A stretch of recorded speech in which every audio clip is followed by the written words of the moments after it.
এবার মজনু হাত পেতে কয় সবাই রে দিলেন আমারে দেন। লাইলির মেজাজ গরম হয়েছে তো লাইলি বজরের ধাক্কা দিয়ে ফেলা দিচ্ছে। Moga Chowdhury group of industries limited, এতক্ষণ দিলাম তুই নাই, এখন খালিয়া নাই। তো ধাক্কা দিয়ে যখন ফালাই দিছি, এলাকার যুবকরা কয় আমরা তবরক খাইলাম আর তুই ধাক্কা খাইলি। জালালউদ্দিন রুমি বলে, মজনু তখন বলে আমি তো আসলটা পাইছি, তোমরা লাইলির হাতে তবরক পাইছো আর আমি ডাইরেক্ট লাইলির হাতের ছোঁয়া পাইছি। আশিকারা মিল্লাতো মযহাব জুদাস্ত, আশিকারা মিল্লাতো মযহাব খুদাস্ত। ধাক্কা খাও, এই ধাক্কারে মিঠা মিঠা লাগতেছে। কিসের কারণে? মুহাব্বতের কারণে। মুহাব্বতের ধাক্কার ভেতরে একটা মিষ্টতা অনুভব করতেছে। মুমিন যার হৃদয়ে আল্লাহর প্রেম আছে, যার হৃদয়ে আল্লাহ পাকের মুহাব্বত আছে, সে আল্লাহর কাম করতে যায় যত কষ্টই হয় এর ভেতরে একটা মিষ্টতা পায়, একটা স্বাদ অনুভব করতে থাকে। আল্লাহু আকবার বলেন। এই স্বাদটা কিসের কারণে? প্রেমের কারণে, আল্লাহর মুহাব্বতের কারণে। আল্লাহ পাকের একটা আজব নিয়ামত হলো মুহাব্বতের নিয়ামত।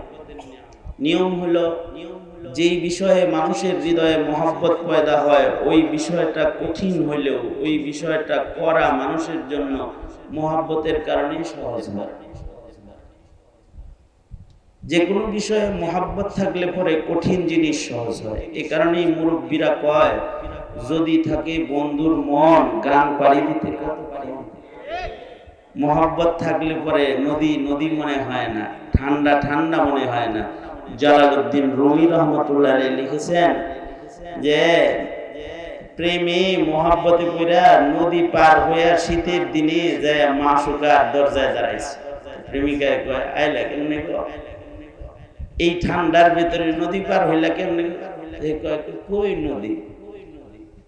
আসলে মুহাব্বতের কারণে নদী আর নদী মনে হয় না। প্রেম থাকলে পরে কঠিন বস্তু সহজ হয়। এ কারণে আল্লাহ তাআলা মায়েদেরকে প্রেম দান করেছেন, মুহাব্বত দিয়েছেন সন্তানের, যেন কঠিন মায়ের কাছে সহজ হয়ে যায়।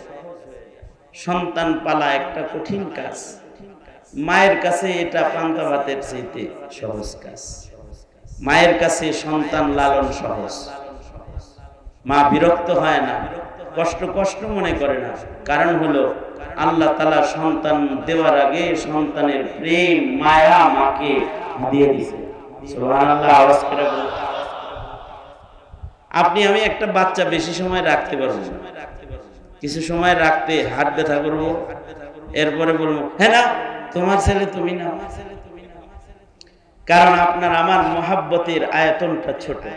কিন্তু মা 24 ঘন্টা রাখলেও হাত ব্যথা করে না, পেটে বহন করে 1 বছর কষ্ট কারোর কাছে কষ্ট বলে না, বরঞ্চ এই সন্তানের নড়াচড়া বন্ধ হইলে মা কাঁদে।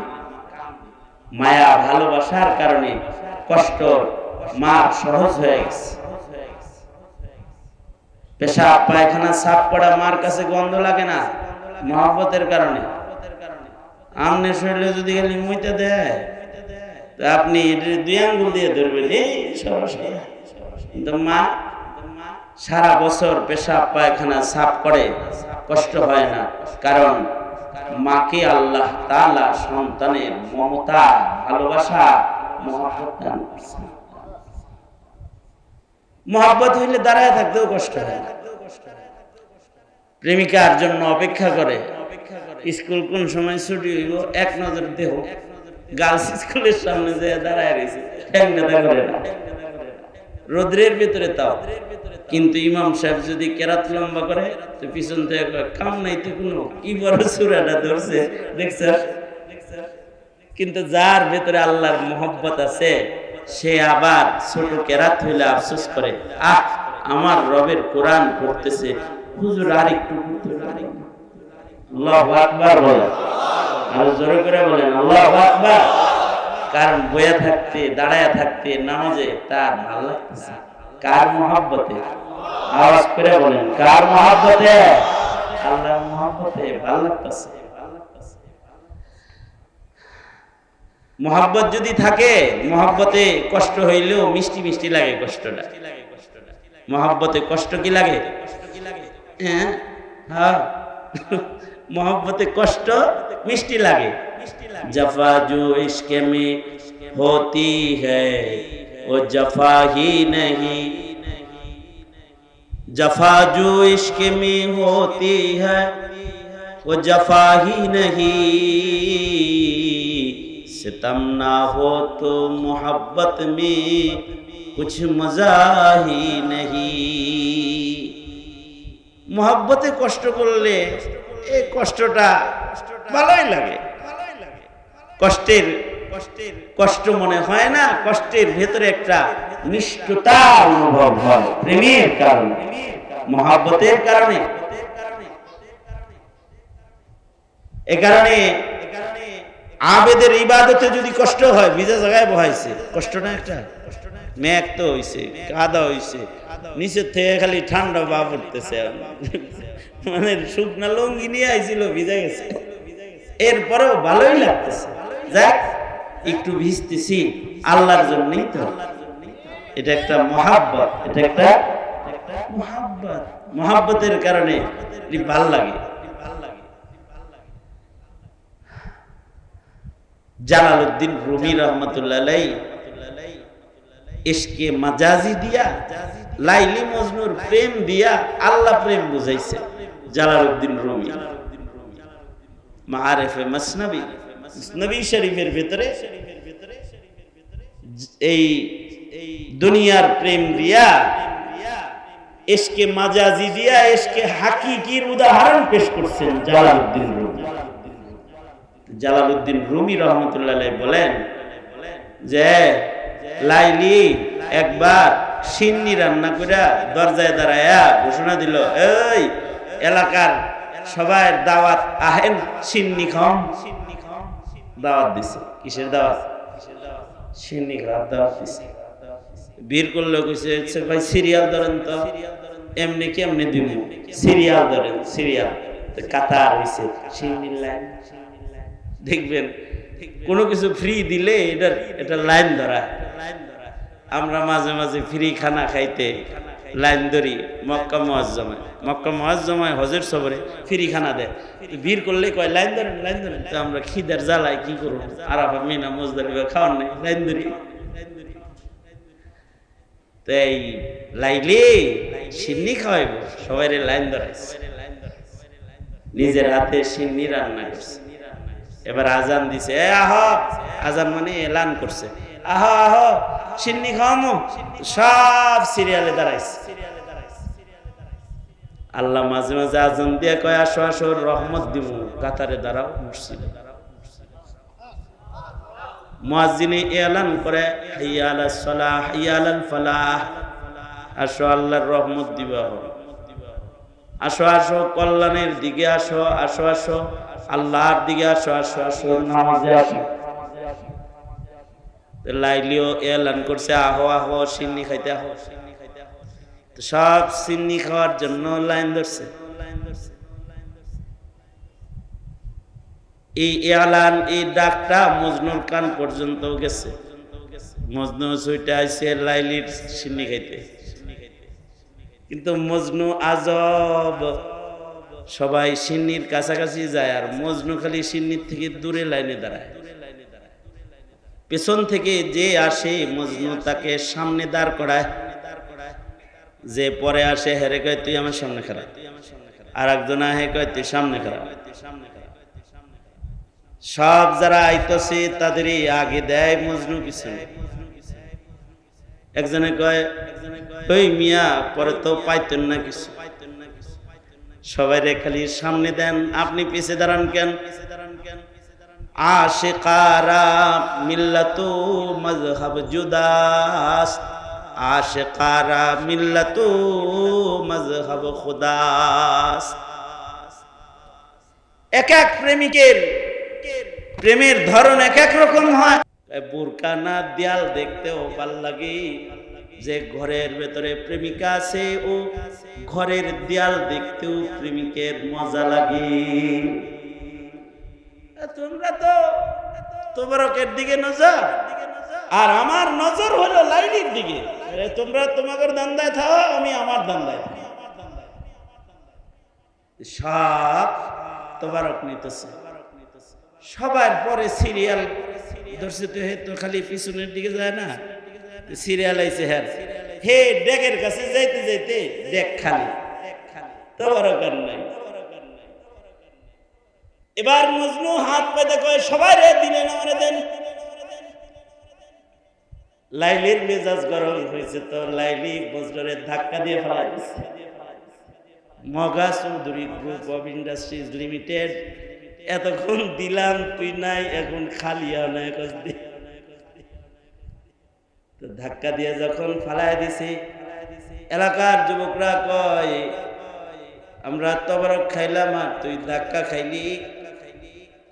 জালালউদ্দিন রুমি বলে, মজনু তখন বলে আমি তো আসলটা পাইছি, তোমরা লাইলির হাতে তবরক পাইছো আর আমি ডাইরেক্ট লাইলির হাতের ছোঁয়া পাইছি।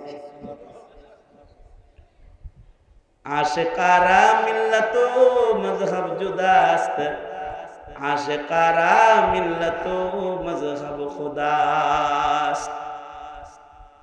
ধাক্কা খাও, এই ধাক্কারে মিঠা মিঠা লাগতেছে। কিসের কারণে?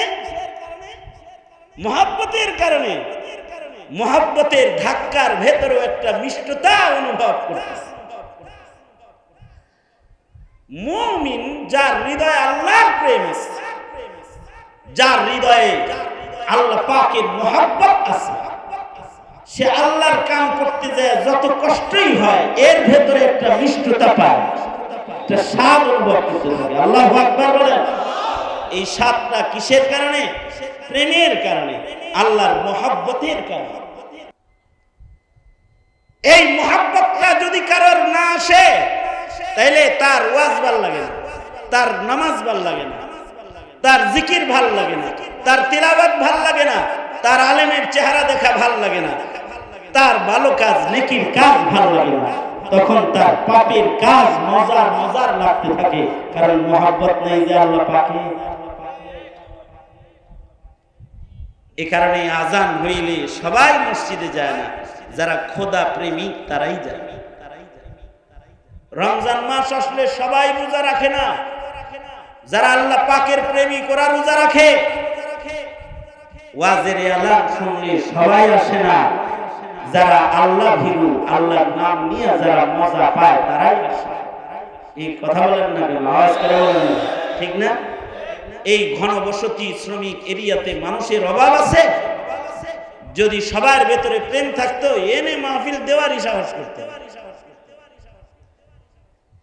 এই যে একটা প্রেম, এই প্রেমটা নাজাতের জন্য দরকার। কবরে হাসরে নাজাত পাইতে হলে এই প্রেমের দরকার আছে না নাই? জোরে আওয়াজ করে বলেন, আছে না নাই? কারণ এই প্রেম ছাড়া নাজাত পাওয়া যাবে, জোরে বলেন, যাবে না। এই কারণে আল্লাহর কাছে বলতে হয়, আল্লাহ আপনি আমারে প্রেম দান করেন। আল্লাহর রাসূল দোয়াটা শিখাইছেন, আমার সাথে বলেন আল্লাহুম্মা, জোরে আওয়াজ করে বলেন আল্লাহুম্মা ইন্নী আসআলুকা হুব্বাকা ওয়া হুব্বা মান ইউহিব্বুকা ওয়া হুব্বা আমালিন ইউকাররিবুনি ইলাইকা। হে আল্লাহ, আপনি আমাকে আপনার মুহাব্বত দান করেন। বাংলায় বলবেন, ওগো আল্লাহ, আমি আপনার প্রেম, ভালোবাসা, মুহাব্বত চাই। কারণ প্রেমের দরকার। প্রেম ছাড়া ইবাদতের কঠিন পথে চলা সম্ভব না। ওই রকম প্রেম ছাড়া ইবাদত যেমন করা সম্ভব না, প্রেম ছাড়া নবীর সুন্নত পালন করাও সম্ভব না। একটা সুন্নতের আমলও প্রেম ছাড়া সম্ভব না। যদি কেউ সুন্নতের আমলকারী হইতে চায় তাহলে তার নবী প্রেম লাগবে। নবী প্রেম ছাড়া কেউ সুন্নত মানতে পারে না, নবী প্রেম ছাড়া কেউ দাড়ি রাখতে পারে না, নবী প্রেম ছাড়া কেউ টুপি পরতে পারে না, নবী প্রেম ছাড়া কেউ সুন্নত তরিকায় চলতে পারে না। এ কারণে কিন্তু নবী প্রেমিকের গলা কাটা যাবে কিন্তু দাড়ি কাটা যাবে না। আর যদি সালমান এফ রহমানের মতো হয়, হ্যাঁ, আস্তে কইরা দরবেশ বাবা ক্লিন সাদা হয়ে যাবে। আর যদি এটা হয় নবী প্রেমের, তাইলে উলামায়ে দেওবন্দকে যখন মাল্টার দ্বীপে বন্দী করা হয়েছে, ইংরেজরা দাড়ি কাটতে আসছে, তখন বন্দী আলেমরা বলেছে দাড়ি কাটো না, গলা কাটো। আল্লাহু আকবার, আর আস্তে করে বলেন, আস্তে করে বলেন, কি কাটো না, দাড়ি কাটো না, গলা কাটো। কারণ গলা কাটলেও কষ্ট পাবো না, দাড়ি কাটলে কষ্ট পাবো, কারণ এটা নিয়ে নবীর শাফাআত নেওয়ার জন্য নবীর সামনে একটা প্রেম, এটা একটা প্রেম, এটা একটা ভালোবাসা। এই ভালোবাসাটা আমাদের কম, এ কারণে আমাদের ভেতরে ইহুদিয়াত নসরানিয়াত প্রবেশ করে। এই ভালোবাসাটা সাহাবায়ে কেরামের ভেতরে ছিল সর্বোচ্চ, এ কারণে তারা নবীর সুন্নাহর খেলাফ কিছুই করতে পারে না, প্রেমের কারণে পারে নাই। আর আমাদের প্রেমের অভাবের কারণে আমরা নবীর অনুকরণ করতে পারি। এটা হলো নবী প্রেমের অভাব, আল্লাহ প্রেমের অভাব। এই অভাবটা দূর হয় যে সকল কাজ করলে, জিকির করলে প্রেম বাড়ে, আল্লাহ আল্লাহ রাসূল, কোরআন পড়লে প্রেম বাড়ে, কোরআন শুনলে প্রেম বাড়ে, আলেম ওলামার সামনে বসলে প্রেম বাড়ে। এ কারণে এই দেশে যারা বয়ান শুনে, ওয়াজ নসিহত শুনে, তারা কিন্তু বলে যে আমি আল্লাহ দিলে আলেমদের বয়ান শুই না, দাঁড়িয়ে রাখি, আলেমদের বয়ান শুই না, আমি আমার ছেলেকে মাদ্রাসায় রেখে, আলেমদের বয়ান শুই না, আমি তবলিগে গেছি, বলে বলে না, বলে কি বলে না? কারণ এই যে সামনে বসে আর কিছু শুনে তাদের আল্লাহ পাকের মুহাব্বত বাড়ে। এই মুহাব্বত বাড়ুক, এটা ইসলামের দুশমনরা চায় না। এ কারণে ওরা ওয়াজ মাহফিলে বাধা দিয়েছে, এ কারণে ওরা আলেমদেরকে জেলখানায় বন্দী করেছে, যেন কেউ আলেমের সামনে না বসতে পারে। আল্লাহ পাকের জগদ্দল পাথরকে আমাদের মাথার উপর থেকে সরাইছে। এখন ওয়াজ মাহফিল তো শুনতে পারতেছেন, যাইতে পারতেছেন, আলেমদেরকে যাদের জেলে ছিল তাদের কাছে পাইতেছেন। কি হবে? জাতির ভেতরে ঈমান বাড়বে, ঈমানের স্পিড আসবে, তাদের আল্লাহর প্রেম, নবীর প্রেম এটা বৃদ্ধি পাবে। আল্লাহ আল্লাহর রাসূলের প্রেমে যদি কারণ ঘাটতি হয় তাহলে আল্লাহ পাক নারাজ হয়। আমাদের তো আল্লাহ প্রেম, নবী প্রেমের ঘাটতির শেষ নাই, কিন্তু সাহাবায়ে কেরাম রিজওয়ানুল্লাহি আলাইহিম আজমাইন, ওনাদের ভেতরে যদি এই প্রেমটা আল্লাহর রাসূল কখনো কম দেখতেন তাহলে শাসন করতেন। এই শাসন আমাদের ভেতরে এখন আর নাই। আমরা আমাদের সন্তানদেরকে শাসন করি না, এই তুই আল্লাহ প্রেম, নবী প্রেম তোর কম কেন, এই নামাজ পড়স না কেন, এই এটা করলি না কেন, এটা করলি না, জিগায়ও না। কিন্তু আল্লাহর রাসূল সাল্লাল্লাহু আলাইহি ওয়াসাল্লাম কখনো যদি সাহাবীদের ভেতরে আল্লাহ প্রেম, নবী প্রেম ঘাটতি দেখতেন তাহলে শাস্তি প্রদান করতেন। একবার আল্লাহর রাসূল তবুকের যুদ্ধে যাইবে, দোনো হাত উপরে তোলেন, কথা শুনেন না, মানে তুমি ভিতরে কথা শুনেন, আমি দোনো হাত উপরে তুলতে বলছি, কমপক্ষে কয়েক সেকেন্ড পরে তুলছে। ভিতরে সাউন্ড ক্লিয়ার করো, এই কথাটাই আমার শেষ কথা। সোজা করেন, আমল খুলে দেন, নাড়াচাড়া দেন, জবান খুলে আওয়াজ করে বলেন আল্লাহু আকবার, আরো জোরে করে বলেন আল্লাহু আকবার। হাত নামান, এক হাত তুলেন, ডান হাত তুলেন, ডান হাতে আছে না, দুনো হাত তুলেন,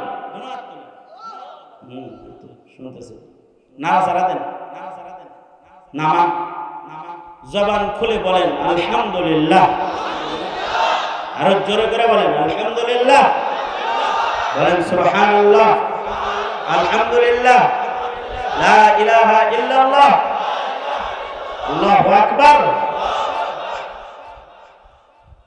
আল্লাহর রাসূল যদি দেখতেন, কথাটা খেয়াল করুন, আল্লাহর রাসূল যদি দেখতেন যে অমুকের ভেতরে আল্লাহ আল্লাহর রাসূলের প্রেমের ঘাটতি আছে, এটা যদি খালি দেখতেন, তাহলে আল্লাহর নবী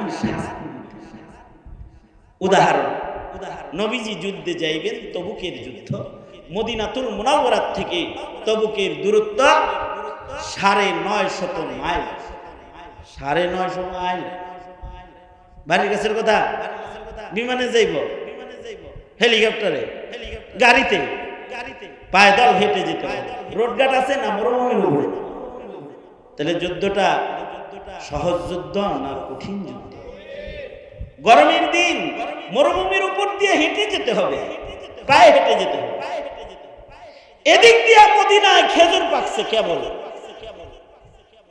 যদি যুদ্ধে যায় খেজুর এগুলো আর ঘরে আসবে না, পাকা খেজুর বাগানে পড়ে মাসের পর মাস যুদ্ধে থাকলে খেজুর নষ্ট হয়ে যাবে, বাগান নষ্ট হয়ে যাবে। আল্লাহর পক্ষ থেকে পরীক্ষা হলো মালের মহব্বত বেশি না আল্লাহ আল্লাহর নবীর মহব্বত বেশি? পরীক্ষা দাও মদিনার সাহাবা, এটা হলো পরীক্ষা। আল্লাহর রাসূল বললেন চলো যুদ্ধে চলো, অমুক অমুক অমুক অমুক অমুকে নামাজ পড়াইবা, অমুকে মদিনায় বিচার বিভাগ দেখবা, অমুকে খলিফার দায়িত্ব পালন করবা, তোমরা ছাড়া বাকি যা আছে সব আমার লগে চলো, সকলকে যুদ্ধে যেতে হবে। এটা হলো আদেশ।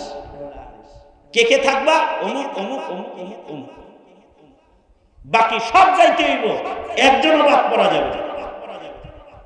সাহাবীরা তো আর আমাদের মতো না, সাহাবীরা সব জামাত বন্দী হয়ে বের হয়ে পড়ছে আল্লাহর রাসূলের সাথে যুদ্ধে যাওয়ার জন্য, সবাই বের হয়ে পড়ছে। কিন্তু 5 জন বের হয় নাই। মুনাফিকদের পিছে পিছে 5 জন মুমিনরাও আটকা পড়ে গেছে অবহেলার ভেতরে। 5 জনের ভেতরে 2 জনের আবার হুঁশ আইছে, কি করলাম গেলাম না কেন। তারা 2-4 দিন পরে দ্রুতগামী ঘোড়া নিয়ে সওয়ার হয়ে তারা রাসূলের সাথে যুদ্ধে শামিল হয়ে গেছে। কিন্তু 3 জন সাহাবী অবহেলা করে, এরা কিন্তু সাহাবী, এদের ঈমান চাঙ্গা, ঈমান কামিল ঈমান, তাদের ঈমানের উপরে মহান আল্লাহ রাজি, রাদিয়াল্লাহু আনহুম ওয়া রাযু আনহু। কিন্তু 3 জন তারা অবহেলা করে মদিনায় আটকা পড়ে গেছে। অবহেলা হলো জামুনি, কয়দিন পরে যায় নবীর সাথে শামিল হয়ে যাব, এরকম একটা অবহেলা এই 3 জনের ভেতরে জায়গা পেয়েছে। 3 জনের নাম হলো, একজন হলো কাব ইবনে মালিক, আরেকজন হলো হিলাল ইবনে উমাইয়া, মুরারা ইবনে রবিআ। এই 3 সাহাবী এরা অবহেলা করে মদিনায় রয়ে গেলেন। কাব ইবনে মালিক নিজেই ঘটনাটা বর্ণনা করেন, বুখারীতেও আছে, হাদিসের কিতাবে রিওয়ায়াত আছে। উনি বলেন আমরা যাই যাই করে আর গেলাম না, ভাবতেছিলাম যে পরে যায় শামিল হয়ে যাব, কিন্তু আল্লাহর রাসূল যুদ্ধে বিজয় অর্জন করে মদিনার দিকে যাত্রা শুরু করলেন। যুদ্ধ বেশি দিন লম্বা হলো না, আল্লাহর রাসূল মদিনার দিকে চলে আসতেছেন, খবর পাইলাম। কাব ইবনে মালিক বলে অবহেলা কইরা আসামি হয়ে গেলাম না, এখন না জানি কি উপায় হবে। কাব ইবনে মালিক বলে মনে মনে কথা রেডি করলাম, আল্লাহর রাসূল আসলে আল্লাহর রাসূলের কাছে সাজায় গোজায় ব্যাখ্যা দিবেন। কিন্তু নবীজি যখন মসজিদে নববীতে আসলেন আর আমাকে ডাকলে আমি কাছে গেলাম, আমায় রাসূল জিজ্ঞাসা করলেন কাব যুদ্ধে গেল না কেন? কাব ইবনে মালিক বলে সাদিকুল মাসদুক পয়গম্বরের চেহারা দেখার সাথে সাথে যা কথা বানাইছিলাম সব ভুলে গেলাম, সত্য প্রকাশ করতে বাধ্য হলাম। আল্লাহর রাসূলকে বললাম, ওগো আল্লাহর নবী, অবহেলা ছাড়া অন্য আর কোনো কারণ ছিল না, শুধুই মাত্র অবহেলার কারণে আমি যুদ্ধে শামিল হইনি। নবীজি বললেন টাকা ছিল না? কাব বলেন আমি বললাম ছিল। অসুস্থ ছিলাম না? সুস্থ ছিলাম। সরি ছিল না? শামিল হইতা। কাব ইবনে মালিক বলে একটা না দুইটা সওয়ারি ছিল, ইচ্ছা করলে যাইতে পারতাম, অবহেলা করে যাই। সত্য বলে দিলেন। আল্লাহর রাসূল এই অবহেলার শাস্তি দিলেন। আল্লাহর রাসূল বললেন তোমাদের বয়কট করা হবে। মদিনায় ঘোষণা দিয়ে দিলেন, এই মদিনাবাসী তোমরা কেউ এই তিনজনের সাথে কথা বলবা না, তাদের সাথে বেচা কেনা করবা না, ওরা সালাম দিলে সালামের উত্তর দিবা না, ওদেরকে কেউ সালাম দিবা না, ওদেরকে কেউ হালকুরসি করবা না, ওদের বয়কট করা হলো। বয়কট করা হয়েছে। কাব ইবনে মালিক বলে হিলাল ইবনে উমাইয়া আর মুরারা ইবনে রবিয়া এরা তো বুড়া মানুষ, শরমে এরা আর ঘর থেকেই বাইরে হয় না, বয়কট হয়ে গেছে, খালি কান্দে ঘরের ভিতরে। কিন্তু আমি তো নওজওয়ান, আমি সাহস করে মদিনায় মসজিদে নববীতে আসি রাসূল দেখার জন্য। নবী আমার দিকে না তাকাইলো, কেউ কথা না বললো, আমি তো রাসূল দেখতে পারবো কমস কম। কাব ইবনে মালিক বলে কখনো কখনো আমি বাজারে যাই, বাজারে গেলে কেউ আমার দিকে তাকায় না, আমি সালাম দিলে কেউ ওয়ালাইকুম সালাম কয় না, বয়কট হয়ে গেছে। কাব ইবনে মালিক বলে তারপরেও মসজিদে যাই, নবীজি আমার দিকে তাকায় না, কিন্তু আমি যাই আমার নিজের পিপাসা নিবারণ করতে, রাসূল দেখতে। নবী আমারে না দেখলো আমি তো নবীজিকে দেখতে পারবো, তাই রাসূল দেখতে মসজিদে যাই। যেমন আপনারা আলেম দেখতে ওয়াজ মাহফিলে আসেন, সাহাবীরা নবী দেখতে মসজিদে যেত। যারা এখন থেকে নামাজে যান, দুই কাম করতে যাইবেন, নামাজ পড়তেও যাইবেন, ইমাম সাহেবের দেখতেও যাইবেন, তাহলে সাহাবীর আমলের সাথে আমলের মিল হয়ে যাবে। ইমামকে এক নজর দেখার তো রাসূল দেখার সওয়াব হবে। কাব ইবনে মালিক বলে নামাজও করি, ফাঁক দিয়া রাসূলকে দেখি। আল্লাহু আকবার, জোরে করে বলেন আল্লাহু আকবার। এই রকম নিয়ত কইরা যদি বাংলাদেশের কোন মুসল্লি মসজিদে যায়, ওই মুসল্লি ইমামের সাথে বেয়াদবি করবে না, মুয়াজ্জিনের সাথে বেয়াদবি করবে না, তার চাকরি নিয়েও টানাটানি করবে না,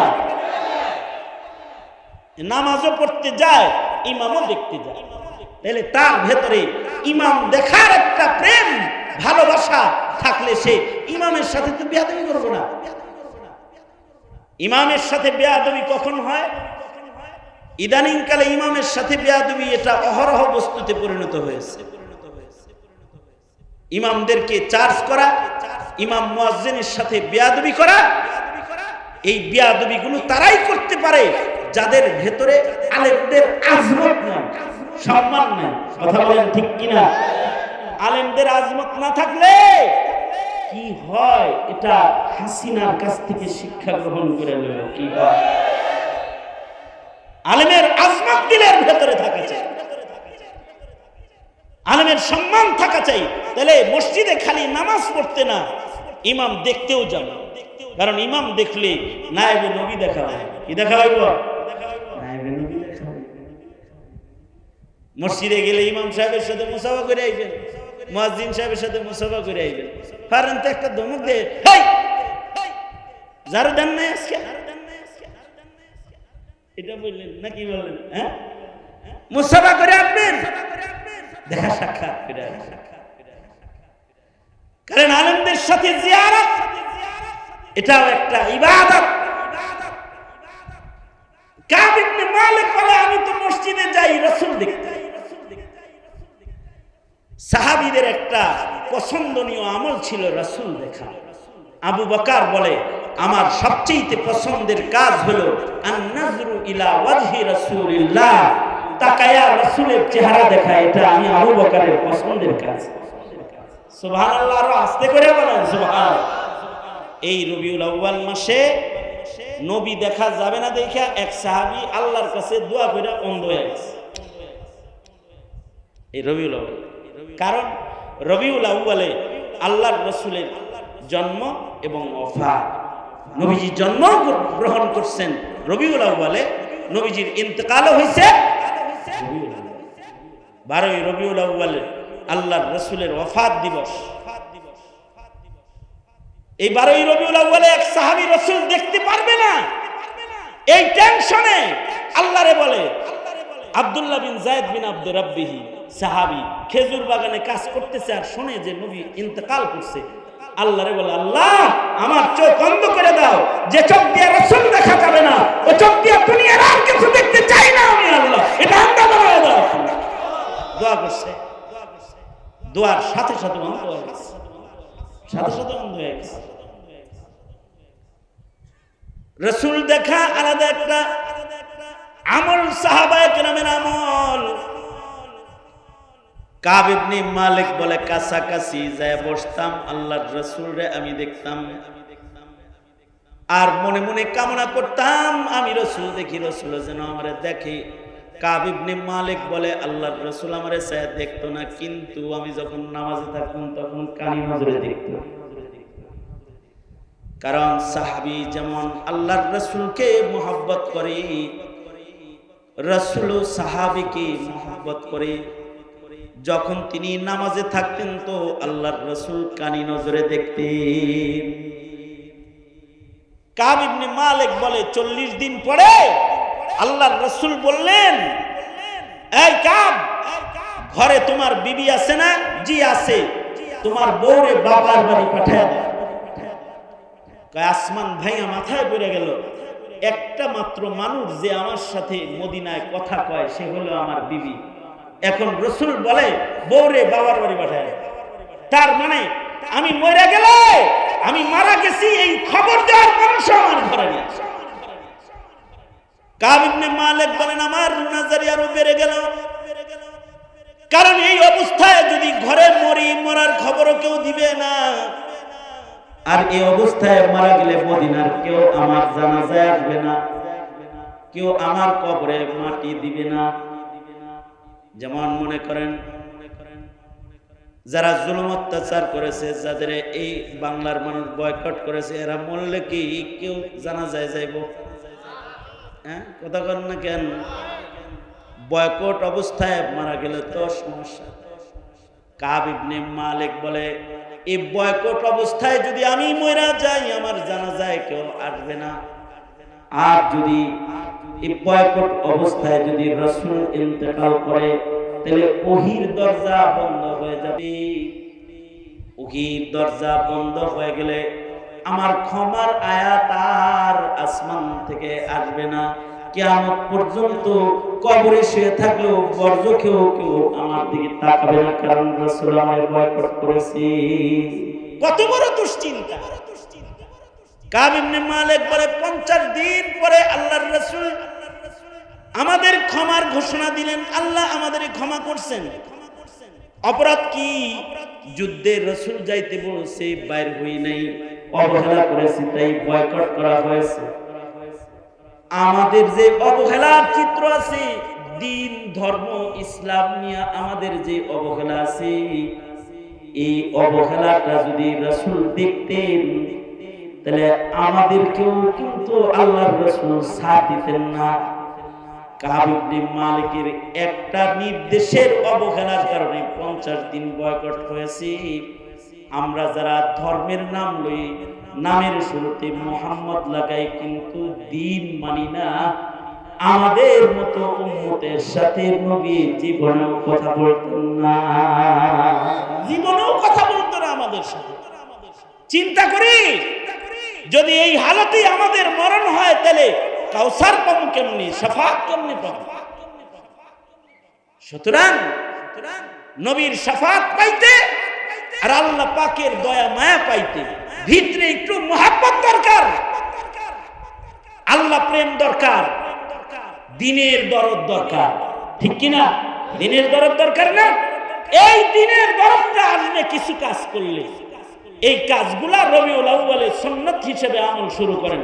1 নাম্বার, জিকির করলে দরদ বাড়ে, আল্লাহর মহব্বত বাড়ে। প্রত্যেক দিন কমপক্ষে 6 তাসবিহ জিকির আদায় করেন ইনশাআল্লাহ। বলেন, আওয়াজ করে বলেন। 6 তাসবিহ জিকির করতে মাত্র 8 মিনিট সময় লাগে। 100 বার সুবহানাল্লাহ, 100 বার আলহামদুলিল্লাহ, 100 বার লা ইলাহা ইল্লাল্লাহ, 100 বার আল্লাহু আকবার, 100 বার আস্তাগফিরুল্লাহ আস্তাগফিরুল্লাহ আস্তাগফিরুল্লাহ, 100 বার দুরূদ শরীফ। কয় তাসবিহ হলো মোট? 6 তাসবিহ জিকির করতে 8 মিনিট সময় লাগবে। 24 ঘন্টার ভিতরে 8টা মিনিট কি হৃদয়ে আল্লাহর মহব্বত বাড়ানোর আশায় জিকিরের সুন্নতের উপরে আমল করা যাইব না? হ্যাঁ, যাইব না? কারা কারা জিকিরের আমল শুরু করলেন? দোনো হাত তুলে ওয়াদা করেন, মানে আল্লাহ ওয়াদা করতেছি আজ থেকে প্রতিদিন আপনার মহব্বত বাড়ানোর নিয়তে জিকিরের সওয়াব আদায় করব। চিল্লায় এখন ইনশাআল্লাহ। এটা 1 নাম্বার। 2 নাম্বার কাজ, প্রতিদিন একটু কোরআন মাজিদ পড়ব ইনশাআল্লাহ। বলেন, যদি বড় সূরা না পড়তে পারেন তাহলে সূরা ইখলাস পড়বেন। সূরা ইখলাসও যদি একবার পড়েন 10 পারা পড়ার সওয়াব, 3 বার পড়লে 1 খতম পড়ার সওয়াব। সূরা ইখলাস 3 বার পড়তে 2 ঘন্টা তো লাগবেই, হ্যাঁ, 1 মিনিটও লাগবে। এই 3 বার সূরা ইখলাসের আমলটা তো করেন, এতটুকুন কোরআন পড়েন। আর মাঝে মাঝে আলেমদের সামনে বসেন। খালি আইয়ুবী সাহেব আইলে আর হাসান জামিল সাহেব আর আব্দুল বাসেত খান সাহেব আইলে যাইবেন তা না, আপনার মসজিদের ইমাম সাহেবের সামনে যায় 5 মিনিট বসেন, মুয়াজ্জিন সাহেবের কাছে যায় 5 মিনিট বসেন, পীরের কাছে যায় বসেন। কেন? আপনার ইমাম, আপনার মুয়াজ্জিন এগরে কি আপনার নায়েবে নবী মনে হয় না? কি আপনি যেমন পীরের সামনে বসেন, আলেমের সামনে বসেন, আপনার মহল্লার ইমাম ও আলেমে দিন তার সামনে বসেন, তাকে একটু দেখেন, তার সাথে সুন্দর মুসাফা করেন, তার সাথে মুআনাকা করেন, তার সামনে একটু সময় বসে থাকেন। সোহবতে আহলুল্লাহ যারা গ্রহণ করবে আল্লাহ তাদের হৃদয়ে আল্লাহর মুহাব্বত দান। ছোট ছোট মাদ্রাসার তালবে ইলম আছে, ওরাও নায়েবে নবী, ওদের সামনেই বসেন না, ওদেরকে দেখেন, ওরা রাস্তা দিয়ে যাইতেছে, ওগরে জঙ্গি বলে ডাক না দিয়া আল্লাহ ওয়ালা মনে করে ওদের সামনে যে একটু মুসাফা। কি কথা বলেন না কেন? এভাবেও আল্লাহ পাকের মুহাব্বত বাড়ে। এগুলো হলো সবাব। এই নায়েবে নবীরা সব আল্লাহর মেহমান, আল্লাহ পাকের মনোনীত মেহমান মাদ্রাসার ছাত্ররা। একটা মাদ্রাসা এই যে এলাকায় আছে এটাকে গনিমত মনে করেন। যারা ইসলাম অপছন্দ করে তারা মাদ্রাসাকে ব্যঙ্গের ছাতা করে। আর ইমানদারের কাছে মাদ্রাসা হলো ইমানের কেন্দ্র, কি কোরআন হাদিসের হিফাজতের কেন্দ্র।